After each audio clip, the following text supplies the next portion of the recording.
열왕기상 22장입니다.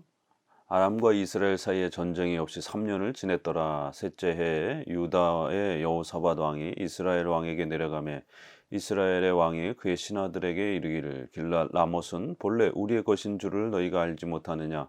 우리가 어찌 아람의 왕의 손에서 도로 찾지 아니하고 잠잠히 있으리요 하고 여호사밧에게 이르되 당신은 나와 함께 길랏 라못으로 가서 싸우시겠느냐. 여호사밧이 이스라엘 왕에게 이르되 나는 당신과 같고 내 백성은 당신의 백성과 같고 내 말들도 당신의 말들과 같으리다.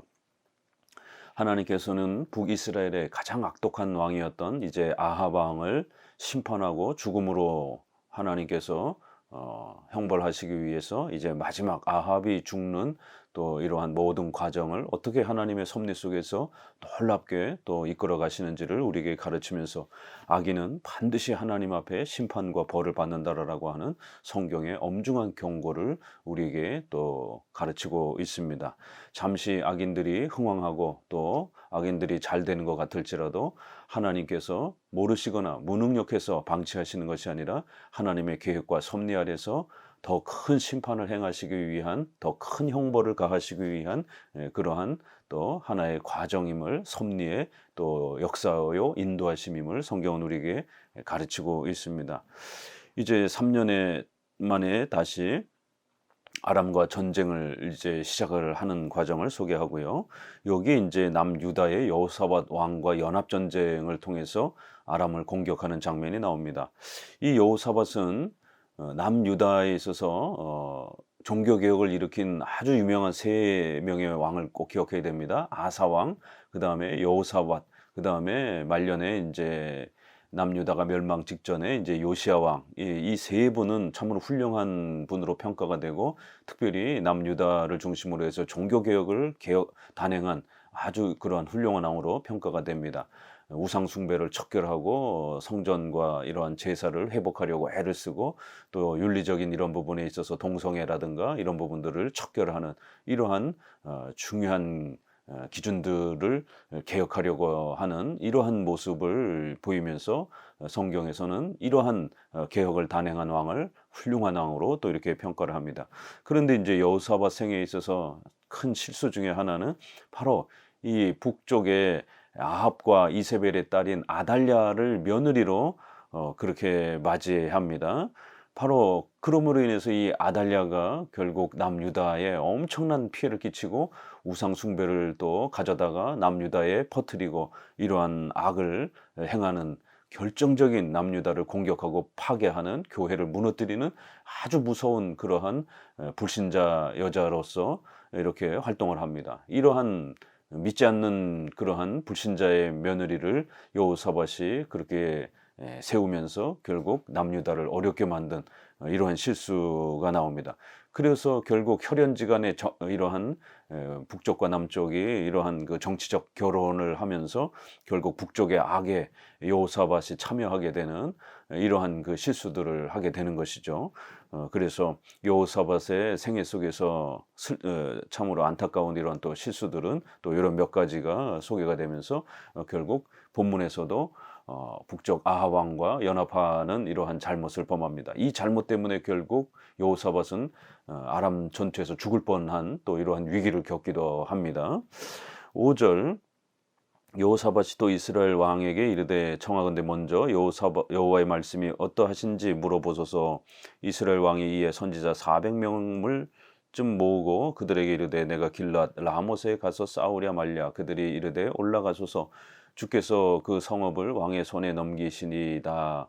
여호사밧이 이르되 이외에 우리가 물을 만한 여호와의 선지자가 여기 있지 아니하니까.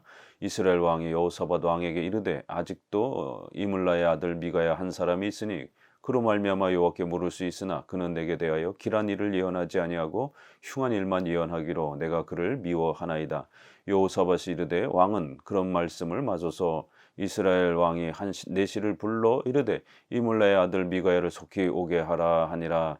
이스라엘의 왕과 유다의 여호사밧 왕이 왕복을 입고 사마리아 성문 어귀 광장에서 각기 왕자에 앉았고 모든 선지자가 그들 앞에서 예언을 하고 있는데 아나의 아들 시드기야는 자기를 위하여 철로 뿔들을 만들어 가지고 말하되 여호와의 말씀이 왕이 이것들로 아람 사람을 찔러 진멸하리라 하셨다 하고 모든 선지자도 그와 같이 예언하여 이르기를 길랏 라못으로 올라가 승리를 얻으소서 여호와께서 그 성읍을 왕의 손에 넘기시리다 하더라.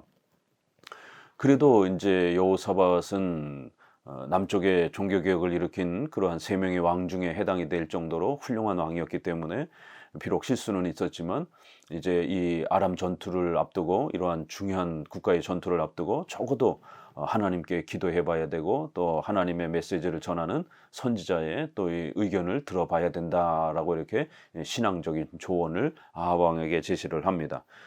그래서 적어도 선지자들을 모셔와서 한번 이 전쟁에 대한 하나님의 뜻을 여쭤봅시다라고 이렇게 요청을 하니까 선지자 400명을 이제 아합이 불러다가 이 전쟁에 대한 하나님의 예언을 해보라라고 이렇게 소개를 합니다. 그런데 이 400명은 숫자만 많았지 전부 다 거짓된 그러한 그 북쪽의 선지자들이었기 때문에 결국 하나님의 뜻을 전하는 게 아니라 왕에게 아부하고 아첨하는 그러한 아합 정책을 펼치는 이러한 거짓된 그러한 모습들을 보입니다. 결국 이 숫자가 이렇게 많았음에도 불구하고 그 중에 제대로 한 명이라도 바른 목소리를 내지 못하고 왕이 무서워서 전부 다 왕의 눈치만 보면서 왕의 부귀영화만 이렇게 아첨하면서 왕이 잘 될 것이다라고 왕이 무엇이든 하든 다 잘 될 거라라고 이렇게 거짓된 예언을 소개를 합니다. 북쪽에는 교회를 핍박하고 교회를 망가뜨리는 이러한 아합의 이 심각한 죄가 있었습니다. 선지자들을 전부 다 잡아 죽이고 엘리야까지 잡아 죽이려고 하는 무서운 이러한 핍박을 행했습니다. 참된 교회와 목회자들은 전부 다 죽이는 이러한 엄청난 악을 행하고 있었음에도 불구하고 이렇게 400명이나 되는 많은 이러한 거짓 목사들이 선지자들이 왕에게 아첨하면서 왕의 악한 정책에 대해서 저항하거나 그것을 책망하지 않는 이러한 거짓된 이러한 그 수많은 아첨하는 목사들이 가득한 것을 보게 됩니다. 마치 오늘날 대한민국의 이러한 그 좌파 정부 아래에서 많은 좌파 목사들이 그러한 좌파 정부의 교회를 핍박하는 이러한 무서운 정책과 이러한 또 정당의 이러한 행동들에 대해서 저항하거나 책망하지 않고 오히려 아첨하면서 하나님께서 이런 좌파 정부를 축복해 주실 것이다라고 이렇게 좌파 정부가 등장한 것이 마치 하나님의 위대한 계획과 뜻인 것처럼 이렇게 아첨하고 칭송하면서 결국에는 교회가 지금 얼마나 위태로움 속에 있는지 전혀 신경 쓰지 않는 그러한 거짓된 아첨하는 그러한 목사들처럼 이렇게 약한 정부를 향하여 반기독교적 정부를 향하여 오히려 저항하지 않고 친정부적인 이러한 행동들을 보이는 안타까운 모습을 보입니다. 포괄적 차별금지법이 지금 우리 코앞에 다가와 있습니다. 민주당과 정의당을 중심으로 한 좌파 정당들이 끊임없이 포괄적 차별금지법을 통과시키려고 시도하고 있습니다. 수도 없이 시도하고 있습니다. 결국 저와 같은 보수 신학자와 목회자들과 교회와 성도들이 강렬하게 저항하니까 또 포기하고 그러나 또 발의하고 이러는 과정 중에 있는 것입니다. 대통령도 끊임없이 포괄적 차별금지법을 통과시키겠다라고 그렇게 공약을 했던 그러한 정당이요 정부인 것입니다. 그러면 적어도 목회자로서 예배의 자유와 전도의 자유와 이런 모든 교회의 자유를 억압하는 이 무서운 포괄적 차별금지법을 포기하라라고 이거는 하나님 앞에 비성경적이고 하나님의 또 이러한 진노를 불러일으키는 그런 무시한 법이다라고 이렇게 경고하고 책망을 해야 함에도 불구하고 결국 자신의 정치적인 신념에 빠져서 이러한 악한 법을 교회를 파괴하는 법을 입법 발의하는 정당과 위정자를 향해서 한마디도 못하고 오히려 아부하고 하나님이 축복해 주시는 정당이다라고 정부라라고 이렇게 칭송을 하고 있는 이런 좌파 목사들의 이러한 거짓되고 어리석고 무지한 이러한 교회가 전멸하고 교회가 붕괴되어지는데 바로 그러한 것들을 붕괴시키는 법을 제시하려고 하는 정부를 오히려 옹호하고 아첨하는 이런 일들을 보게 됩니다. 결국 오늘날 이렇게 보수 목소리를 내는 목회자들과 교회들은 이제 미가야 선지자가 왕에게 대해서 꾸중하고 책망하고 훈계하는 것처럼 왕이 계속해서 이렇게 교회를 핍박하고 선지자들을 잡아 죽이고 선지자들의 입을 다 법으로 벌금으로 온갖 그런 공권력으로 침묵시키게 만들려고 하는 이러한 악한 행동들은 하나님 앞에 무서운 벌을 받는, 나라와 민족이 또 위정자가 벌을 받는 무서운 하나님의 형벌을 받게 될 그러한 악한 행동들이라고 이렇게 책망하고 지적하는 이러한 오늘날의 보수 목회자들의 이러한 그 목소리들을 전부 다 막아버리려고 하는 이러한 심각한 상황에 놓여져 있는 것입니다. 그 시대에도, 아합 시대에도 미가야라고 하는 이 훌륭한 선지자가 아합의 이러한 폭정을, 교회를 핍박하려고, 목사들을 죽이려고, 선지자들을 죽이려고 하는 이런 악한 교회의 자유와 신앙의 자유를 억압하는 이러한 악한 정책을 강력하게 비판했던 겁니다. 미가야가 참된 선지자였던 겁니다. 나머지 400명이나 되는 숫자로 어마어마한 그런 선지자들이 있었지만 전부 다 왕에게 아부만 하는 그러한 거짓된 목사들이었던 것입니다. 오늘날도 보수 목사와 신학자가 아무리 적었다 할지라도 하나님을 두려워하면서 이렇게 교회의 예배의 자유를 억압하려고 하는 포괄적 차별금지법을 밀어붙이는 이러한 정당과 또 위정자들의 이런 악한 행위에 대해서 하나님의 엄중한 심판이 있을 것이다라고 경고할 수밖에 없는 것입니다. 그러면 미가야가 참된 선지자인 것처럼, 미가야가 아합을 살려줄 수 있는 그러한 메시지를 전하는 것처럼 오늘날도 이런 보수 목사들이 이러한 정부를 향해서 그 정부가 살 수 있는 길을 가르쳐 주는 것입니다. 결국 이 미가야의 이러한 정부를 책망하는 목소리를 듣기 싫어서 결국 아합은 미가야를 체포하고 결국 미가야를 구금하고 미가야의 입을 닫게 만들려고 하는, 미가야를 죽이려고 압박하는 이러한 악한 정책을 결국 밀어붙입니다. 그렇지만 결국 아합은 이 아람과의 전쟁에서 결국 돌아오지 못하고 죽임을 당하는 것입니다. 결국 미가야의 말을 들었다라면 아합은 하나님의 은혜를 얻고 앞서서 1, 2차 아람 전쟁에서 승리했던 것처럼 이번 전쟁에서도 승리하면서 나라가 안정이 되었을 것입니다. 그러나 자기를 책망하고 자신의 정부와 정책을 책망하는 미가의 목소리를 듣지 않음으로 인해서 결국 하나님 앞에 무서운 죽음의 형벌을 당한 겁니다. 오늘날도 이렇게 보수 목회자들이 포괄적 차별금지법을 절대로 통과시켜서는 안 된다라고 하는, 이거는 교회를 죽이려고 하는, 교회의 문을 닫게 만드는, 교회를 해체시키는 무서운 법이라고 이렇게 보수 목회자들이 경고하고 있는 겁니다. 그러면 위정자들은 이 목소리를 들어야 되는 겁니다. 보수 정부나 진보 정부나 누구든지 보수 목회자들의 이러한 성경의 올바른 목소리를 내는 목회자들의 목소리를 들으면 그 정부와 정당이 오래도록 통치하면서 하나님의 복을 누릴 것입니다. 그러나 이렇게 올바른 성경적 목소리를 내는 목사들의 입을 닫고 온갖 핍박으로 핍박하고 이렇게 되면 그 정부와 그 정당과 그들은 하나님의 무서운 형벌을 받게 될 것입니다. 결국 미가야는 이렇게 왕에게 끊임없이 왕의 악한 정책들을 책망하고 꾸짖었기 때문에 아합은 그거를 늘 싫어했고 불편하게 여겼고, 그렇기 때문에 자기의 이러한 악한 정책을 옹호하고 아첨하는 이런 거짓된 목사들만 곁에 두고 그렇게 그들의 아첨만 그렇게 빠져 있었던 것입니다. 그러자 이제 미가야 선지자도 그러면 한번 와서 우리가 그분의 목소리를 들어봅시다라고 여호사밧은 다시 한번 브레이크를 걸면서 미가야 선지자를 오라고 합시다. 이렇게 적어도 올바른 그러한 위정자라면 이렇게 자신들의 정책을 책망한다 할지라도 하나님 앞에서 바르게 양심껏 설교하고 또 훈계하는 이런 목회자들의 목소리를 들을 수 있는 여유가 있어야 되는 것입니다. 결국 이 400명의 선지자들은 시드기야를 중심으로 해서 뿔을 만들어 가지고 이번 전쟁에 나가면은 하나님이 거대한 승리를 줄 거다라고 이렇게 아첨을 합니다. 뿔은 항상 이렇게 승리, 권위, 힘 이런 거를 상징을 했기 때문에 이렇게 이런 걸 만들어 가지고 그렇게 아부하는 그런 메시지, 아부하는 설교를 하는 겁니다. 오늘날도 좌파 목사들이 아부하는 설교를 얼마나 쏟아냅니까? 좌파 정부가 행하는 이러한 교회를 핍박하는 이런 무서운 이 악법에 대해서 침묵하면서 그렇게 좌파 정부의 이러한 반기독교적이고 교회를 핍박하는 이러한 무서운 정책들에 대해서 침묵하면서 결국 자신들의 이데올로기에 빠져가지고 좌파 정부가 하나님이 축복해 주시는 가장 성공하는 그러한 정부가 될 것이다라고 그러면서 온갖 아첨어린 그러한 설교들을 쏟아내고 있습니다.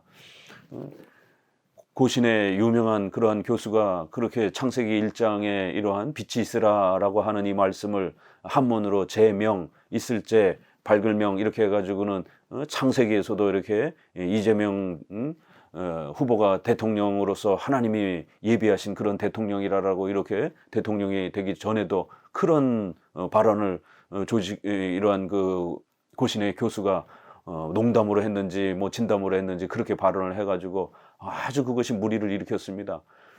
이게 신학자가 할 소리입니까? 또 세관점학파의 김세윤 박사라고 하는 이 자유주의 목사는 오늘날 고난받는 예수와 같다라고 이렇게 이재명 대통령을 향해서 대통령 선거 전에 그렇게 보수 정부로부터 핍박받는 이러한 거를 마치 오늘 우리 시대에 고난받는 예수와 같은 그런 길을 갖고 있다라고 이러면서 예수다라고 또 다른 예수다라고 이렇게 삶을 걷고 있다라고 이렇게까지 칭송을 하고 온갖 이렇게 좌파 목사들은 이재명 대통령과 그 정당의 이러한 그 모습들을 하나님이 예비하신 축복하는 대한민국을 미래로 번영을 이끌 그러한 아주 훌륭한 하나님이 예비하신 정부여 대통령이라고 이렇게 칭송들을 하고 있습니다. 그러면서 그 정부는 정작 사회주의와 친중과 친북을 행하고 있는 이러한 참혹한 모습을 보입니다. 자유민주주의 공화국이라고 하는 또 한미동맹이라고 하는 이 소중한 대한민국이 지난 80년 동안 지켜왔던 이 소중한 가치들이 무너지면서 미군 철수를 끊임없이 부르짖는 이러한 어리석은 좌파 이러한 그 목사들의 이러한 그 행태들을 보게 됩니다. 대한민국 세계 유일의 분단 국가로서 이 어려움을 겪으면서 주한미군의 이러한 주둔과 또 한미동맹을 통해서 이렇게 세계 10대 경제대국을 이루면서 6.25 전쟁을 통해서 그 엄청난 폐허가 됐던 나라가 이렇게 자유민주주의라고 하는 이 가치를 통해서 또 교회를 보호하고 교회가 이렇게 성장하면서 대한민국이 세계 유일의 이렇게 정말 2차 세계대전 이후에 성장한 이러한 독보적인 그런 발전을 해왔는데 이제 와가지고 사회주의와 친중국적인 한미동맹을 깨버리고 주한미군을 철수하고 과연 대한민국이 발전할 수 있겠습니까? 이건 어리석은 것입니다. 어떻게 이렇게 어리석을 수 있습니까? 마치 6.25 전쟁 그 직전에 주한미군을 철수하라라고 1549년에 끊임없이 이렇게 이승만 정부를 반대하는 야당을 중심으로 해서 미군 철수를 신탁통치 반대를 외치면서 그렇게 자주적인 대한민국의 통일을 이루어야 된다라고 그러면서 이승만과 그렇게 대립관계를 할 때에 여기에 수많은 그 당시에 유학을 하고 왔던 많은 목사들이 똑같은 사회주의의 이러한 목소리를 내면서 자주 통일을 외치면서 미군 철수를 외치고 이렇게 이승만 정부를 배격하는 이런 식으로 그 1950년 전후를 해서도 이렇게 남쪽에 엄청난 소위 말해서 사회주의를 옹호하는 이러한 목회자들과 교회와 또 이런 모습들이 얼마나 팽배했는지 마치 80년이 지나거나 7, 80년이 지난 오늘날에 6.25 직전의 그런 모습하고 너무나도 비슷한 대한민국의 이러한 시민의식과 또 목회자들과 교인들의 이러한 그 사회주의와 좌파 정부를 옹호하는 이런 어리석은 모습들을 보게 됩니다. 하나님께서 이승만 정부를 중심으로 해서 자유민주주의 공화국이라고 하는 한미동맹과 미군 주둔이라고 하는 그리고 교회를 그렇게 존중하는 그 국회를 열면서 기도하면서 이렇게 시작했던 이러한 대한민국의 이러한 출발과 역사 속에서 대한민국이 이렇게 발전해 온 것입니다. 그런데 이러한 역사를 모르고 마치 이승만 정부와 이러한 보수 정부와 보수 교회가 대한민국을 망친 것처럼 이렇게 어리석게 비판을 합니다. 그렇게 본인들이 옹호하는 사회주의와 친중국적인 이러한 반미적인 이러한 세계관을 가진 북한은 어떻게 됐습니까? 전 세계에서 제일 가난한 나라, 독재가 가장 심한 나라로 그렇게 전락해 버렸는데 이러한 두 나라의 현실을 엄연히 보면서도 깨닫지 못하고 그렇게 북한과 같은 사회주의와 독재와 자유를 빼앗긴 그런 친사회주의적, 친중국적인 이런 사회로 돌아가자라고 수많은 좌파 목사들과 교회들과 성도들이 앞장서서 그렇게 목소리를 내고 있는 겁니다. 참으로 22장에 이렇게 아합과 그 400명의 거짓된 그러한 아부하는 목사들과 그것을 저항하는 미가야와 이러한 그의 정부와의 싸움과 저항의 이런 모습이 오늘 대한민국의 또 현실처럼 그대로 비춰지기도 합니다. 결국 이제 이 미가야를 데리러 모시러 갔던 이 신하조차도 지금 이 정치적 상황이 얼마나 한쪽으로 쏠렸는지를 생각하면서 선지자에게 찾아가서 선지자들의 말이 하나같이 왕에게 길하게 하니 청하건대 당신의 말도 그들 중 한 사람의 말처럼 길하게 하소서. 이렇게 다른 400명의 선지자들처럼 그렇게 아부하는 친정부적인 그런 목소리를 내주소서라고, 이분은 그래도 미가야의 생명이 위태로울까봐, 자칫 잘못하면 죽을까봐 그렇게 걱정하면서 차라리 아부하는 설교를 하시는 게 어떻겠습니까? 라고 이렇게까지 걱정스럽게 미가야를 걱정을 해줍니다. 그렇지만 14절에 미가야가 이르되 여호와께서 살아계심을 두고 맹세하노니 여호와께서 내게 말씀하시는 것 곧 그것을 내가 말하리라 하고, 이렇게 선지자와 목회자들은 하나님의 뜻만을 전할 수밖에 없는 겁니다. 교회를 보호하는 그러한 방향을 목소리를 낼 수밖에 없는 것입니다. 교회가 무너지고 교회의 예배의 자유와 신앙의 자유가 붕괴되어지는 이러한 정치적 활동에 대해서 어떻게 목회자가 옹호하며 그걸 찬성할 수 있겠습니까? 그런 악한 정책에 대해서는 반드시 그건 비성경적이요 하나님의 형벌이 따를 수 있다라고 경고하고 하나님의 뜻을 전할 수밖에 없는 것입니다. 결국 미가야가 이제 아합에게 찾아와서 처음에는 15절에 보게 되면 왕께 이르되 올라가서 승리를 얻으소서 여호와께서 그 성읍을 왕의 손에 넘기시리다. 이렇게 어떻게 보면 아첨하는 그 400명의 선지자들처럼 같은 목소리를 냈습니다. 그러나 미가야가 이렇게 말한 건 조롱하기 위해서 역설적인 그러한 풍자 어린 그러한 역설적인 그러한 표현인 겁니다. 그래 어디 그 400명의 사람들의 목소리처럼 어디 나가서 승리해 보십시오 라고 이러면서 조롱 섞인 형태로 왕을 그렇게 꾸짖으면서 당신들이 원하는 대로 그렇게 전쟁에 나가 보십시오 라고 이렇게 비판을 한 겁니다. 그러니까 왕은 바로 이 목소리가 자기를 칭찬하는 게 아니라 조롱하고 비판하는 목소리라는 것을 대번 깨닫고 결국 16절에 왕이 그에게 이르되 내가 몇 번이나 내게 맹세하게 하여야 내가 여호와의 이름으로 진실한 것으로만 내게 말하겠느냐. 그가 이르되 내가 보니 온 이스라엘 목자 없는 양같이 산에 흩어졌는데 여호와의 말씀이 이 무리에게 주인이 없으니 각각 평안히 자기 집으로 돌아갈 것이니라 하셨나이다.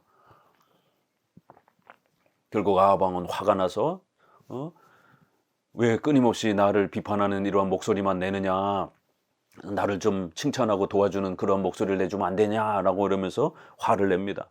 그러자 이제 본격적으로 미가야가 결국 당신이 아합 왕이 이번 전쟁에 나가게 되면 결국 목자 없는 양같이 백성들이 흩어지게 되면서 당신은 죽임을 당할 거고 백성들도 큰 혼란을 겪을 것이다라고 이렇게 경고합니다.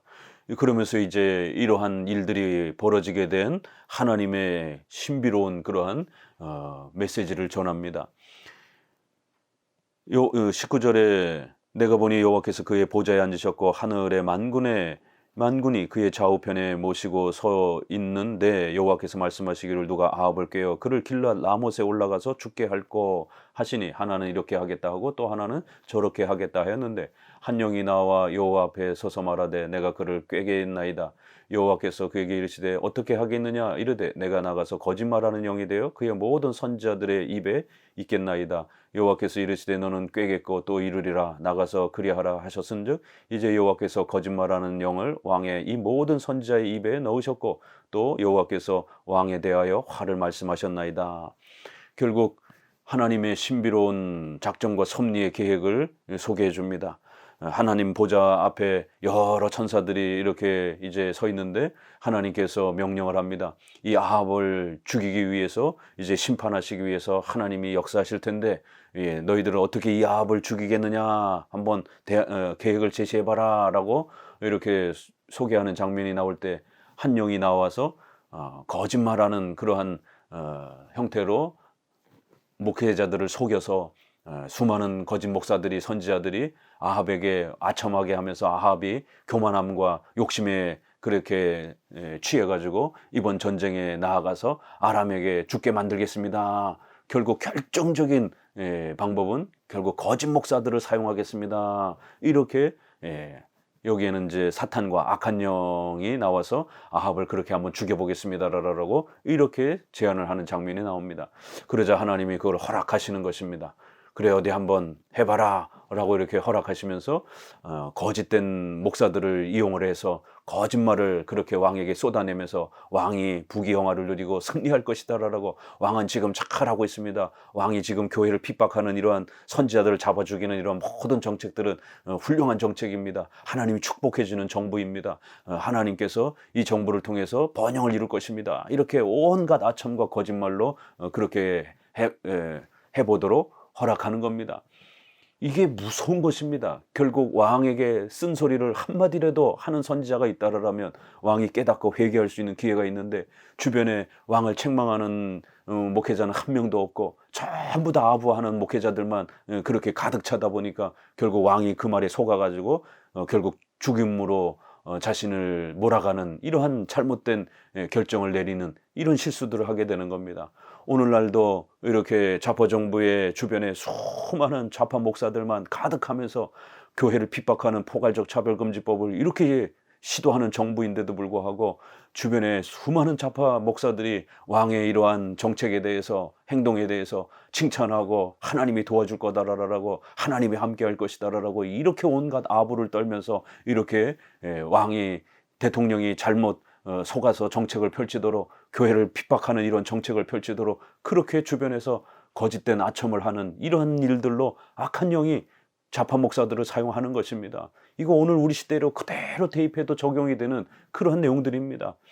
결국 저와 같은 쓴소리를 하는 좌파 정부를 향하여 정말 그들을 살려줄 수 있는 그런 올바른 대안을, 답을 가지고 있는 이러한 보수 목사들은 핍박하고 조롱하고 짓밟으려고 하고 공권력을 동원해서 그렇게 협박을 하고, 결국 그럼으로 인해서 악한 정부가 점점 더 악해져가는 포괄적 차별금지법을 결국 세워가면서 교회를 무너뜨리려고 하는 이러한 하나님의 진노를 쌓는 이 길로 가게 되는 겁니다.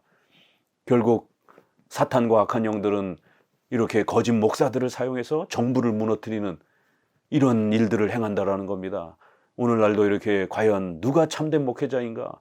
정부를 향해서 쓴소리를 하는 이런 목회자가 참된 목회자인지, 정부를 향해서 온갖 아첨을 하는 수많은, 숫자적으로도 더 많은 이러한 좌파 목사들이 올바른 목사들인지 선택하고 구별하셔야 되는 것입니다. 위정자 입장에서는 자기에게 쓴소리를 하는 보수 목사들의 목소리를 들어야 본인도 살고 본인의 정당도 살고 국가와 나라 민족도 살 수 있는 것입니다. 24절에 그나야의 아들 스디기야가 가까이 와서 미가의 뺨을 치며 이르되 여호와의 영이 나를 떠나 어디로 가서 내게 말씀하시더냐. 이러니까 이제 스디기야가 화가 나가지고 미가야를 공격하고 뺨을 때리고 폭행을 하는 겁니다. 이렇게 거짓 목사들은 자신들이 숫자를 이용을 해가지고, 또 왕이 자기들을 도와주니까 그렇게 공권력을 이용을 해가지고 참된 선지자인 미가야를 공격하는 어리석은 모습을 보입니다. 오늘날에도 이렇게 좌파 목사들이 그렇게 수많은 숫자를, 또 정부, 친정부적인 그런 공권력을 동원해서 결국 목회자를, 보수적인 목회자들을 공격하고 핍박하는 이러한 참으로 안타까운 모습들을 보게 됩니다. 결국 그러자 왕도 26절에 미가야를 잡아 성주 아몬과 왕자 요아스에게를 끌고 돌아가서 말하기를, 왕의 말씀이 이놈을 옥에 가두고 내가 평안히 돌아올 때까지 고생의 떡과 고생의 물을 먹이라 하였다 하라. 이렇게 자기에게 쓴소리하는 선지자 목사의 목소리는 듣기 싫어가지고 결국 선지자들을 잡아 죽인 것처럼 미가야까지 잡아가지고 결국 이놈을 옥에 가둬라 라고 이렇게 하면서 아주 선지자를 조롱하고 핍박하고 짓밟는, 교회를 짓밟는 어리석은 이 왕의 모습을 성경은 우리에게 경고하고 있는 것입니다. 29절에 이스라엘의 왕과 유다의 여호사밧 왕이 길랄 라못으로 올라가니라. 이스라엘 왕이 여호사밧에게 이르되 나는 변장하고 전쟁터로 들어가려나 하려니 당신은 왕복을 입으소서 하고 이스라엘 왕이 변장하고 전쟁터로 들어가니라. 아합은 미가의 말이 그래도 신경 쓰였는지 겁이 나가지고 결국 군사의 옷으로 갈아입고는 변장을 하고 그렇게 전쟁을 참여를 하는 겁니다. 하나님 앞에 회개를 하고 미가야를 보호하고 이렇게 미가의 목소리를 들어야지 결국 아첨하는 목사들의 말만 듣고 이 전쟁에 결국 나아가는 이러한 어리석은 행동들을 보인 것입니다. 이제 아람 군대들은 31절에 아람 왕이 그의 병거의 지휘관 32명에게 명령하여 이르기를 너희는 작은 자나 큰 자와 더불어 싸우지 말고 오직 이스라엘 왕과 싸우라 한지라. 병거의 지휘관들이 여호사밧을 보고 그들이 이르되 이가 틀림없이 이스라엘 왕이라 하고 돌이켜 그와 싸우려 한즉 여호사밧이 소리를 지른지라. 병거의 지휘관들이 그가 이스라엘 왕이 아님을 보고 쫓기를 그치고 돌이켰더라. 한 사람이 무심코 활을 당겨 이스라엘 왕의 갑옷 솔기를 마치니라. 왕이 그 병거 모는 자에게 이르되 내가 부상하였으니 내 손을 돌려 내가 전쟁터에서 나가게 하라 하였으나. 이제 아람 군대 중에 특별히 암살조를 동원을 해서 32명을 동원을 해가지고 너희들은 반드시 아합만 찾아서 죽여라 라고 이렇게 명령을 내렸고 이들이 처음에는 이스라엘 왕인 줄 알고 여호사밧을 죽이려고 다가려듭니다. 그러자 여호사밧이 소리를 지르면서 하나님께 도움을 요청하니까 결국 남쪽 유다 왕인 줄 알고 이 암살단이 피해갑니다. 아니 지금 여호사밧이나 아합이나 지도자기 때문에 둘 다 죽일 수 있는 건데도 불구하고 하나님께서는 여호사밧을 그래도 보호해 주셔서 다행히 이 암살조에 있어서 피해를 당하지 않도록 그렇게 도와주신 것입니다. 그런데 정작 아합은 어떻게 죽었느냐 하면 어떤 병사가 활을 그냥 무심코 활을 당겼는데 그 활이 날아가 가지고 왕이니까 갑옷을 얼마나 튼튼하게 입었겠습니까? 근데 그 갑옷 솔기 이렇게 갑옷이 이렇게 겹쳐서 이렇게 있는 요 사이를 파고들면서 결국 살을 뚫고 들어간 겁니다. 보통 화살이 이렇게 겉에 갑옷에 맞으면 튕겨 나가는데 요 이음새의 그 틈을 파고 들어가서 결국 아합이 죽는, 그것도 우연히 어떤 한 병사가 이렇게 화살을 당긴 그러한 무기가 결국 화살이 아합을 죽이는 이러한 하나님의 섭리의 놀라운 역사를 보게 되는 겁니다. 하나님이 죽이기로 작정하셨으면 결코 인간을 피해갈 수 없는 겁니다. 우연히 당긴 그 화살 하나가 그렇게 갑옷의 가장 그 약점인 그 솔기 이음새 부분을 파고들지 누가 어떻게 알았겠습니까? 이렇게 하나님은 아합을 죽이기로 하셨고 결국 우연히 당긴 그 화살 하나가 결국 아합의 목숨을 빼앗게 된 것입니다. 37절 왕이 이미 죽음에 그의 시체를 메어 사마리아에 이르러 왕을 사마리아에 장사하니라. 그 병거를 사마리아 못에서 씻음에 개들이 그의 피를 핥았으니 여호와께서 하신 말씀과 같이 되었더라. 거기는 창기들이 모욕하는 곳이었더라. 앞서서 예언한 것처럼 결국 나봇의 피를 핥던 것처럼 개들이 결국 아합의 피도 핥을 것이다라고 이렇게 예언하신 그대로 결국 아합이 죽었던 이 병거를 씻는 그런 과정에서 개들이 그 피를 핥는 이런 장면이 나오고 바로 그 씻었던 곳은 창기들이 모욕하는 이렇게 가장 수치스러운 창녀들이 그렇게 목욕을 하던 그러한 곳에 개들이 찾아와서 아합의 시체의 그런 남은 부분들을 핥아먹는 수치스러운 죽음을 결국 아합은 겪게 되면서 하나님 앞에 죽임을 당했더라라고 이렇게 성경은 최종적으로 결론을 내리는 것입니다. 그리고 이제 마지막으로는 유다 왕 여호사밧에 대해서 소개합니다. 41절 이스라엘의 아합 왕 제4년에 아사의 아들 여호사밧이 유다의 왕이 되니 이러면서 43절에 여호사밧이 그의 아버지 아사의 모든 길로 행하며 돌이키지 아니하고 여호와 앞에 정직히 행하였으나 산당은 패하지 아니하였으므로 백성이 아직도 산당에서 제사를 드리며 분향하였더라. 여호사밧이 이스라엘의 왕과 더불어 화평하니라.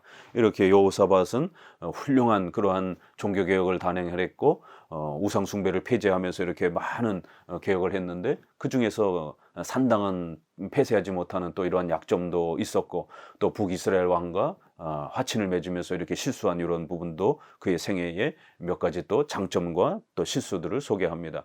또 여호사밧이 46절에 그가 그의 아버지 아사의 시대에 남아있던 남색하는 자들을 그 땅에서 쫓아내었더라. 그래서 이렇게 지역 안에 동성애에 대한 이런 모든 부분들을 척결하는 이런 일들을 단행했다라고 말하는 것입니다. 이렇게 오늘날 포괄적 차별금지법을 통해서 동성애를 수용하려고 하고 또 그거를 동성애를 죄악으로 비판하는 교회를 또 핍박하려고 하는 또 이러한 포괄적 차별금지법을 강력하게 없애는 왕이 훌륭한 왕이 되는 겁니다. 동성애를 수용하고 그렇게 교회를 핍박하는 이런 정책을 피면 그건 악한 왕으로서 평가가 되는 것입니다. 결국 49절 아합의 아들 아하시아가 여호사밧에게 이르되 내 종으로 당신의 종과 함께 배에 가게 하라 하니 여호사밧이 허락지 아니하였더라. 이렇게 아합과는 잠깐 이렇게 친분을 맺었지만 그의 아들 아하시아가 무역을 같이 합시다라고 이렇게 하니까 그 부분은 이제 거절하면서 여호사밧이 좀 더 하나님 앞에서 바르게 이제 자신의 정책과 신앙의 이러한 개혁을 좀 더 단단히 다져가는 것을 보게 됩니다. 그리고는 이제 아합의 아들 아하시아에 대해서 한 번 더 평가합니다. 51절에 유다의 여호사밧 왕 제17년에 아합의 아들 아하시아가 사마리아에서 이스라엘의 왕이 되어 20년 동안 이스라엘을 다스리니라. 그가 여호와 앞에서 악을 행하여 그의 아버지의 길과 그의 어머니의 길과 이스라엘에게 범죄하게 한 느밧의 아들 여로보암의 길로 행하며 바알을 섬겨 그에게 예배하여 이스라엘의 하나님 여호와를 노하시게 하기를 그의 아버지의 온갖 행위같이 하였더라. 이렇게 여호사밧은 교회를 개혁하고 우상숭배를 폐지하고 동성애를 폐지하는 그런 정책을 했기 때문에 훌륭한 왕으로 평가되고, 아하시아는 여로보암과 아합이 했던 그대로 우상숭배를 수용하고 또 종교 혼합주의를 받아들이고 교회를 핍박하고 동성애를 수용을 하는 이러한 정책을 행했기 때문에 하나님을 노하시게 만들었고 악한 왕으로 그렇게 성경은 또 평가하는 것입니다. 이렇게 오늘 아합의 죽음에 대한 성경의 엄중한 또 이렇게 경고와 형벌을 우리에게 소개하고 있습니다. 감사합니다.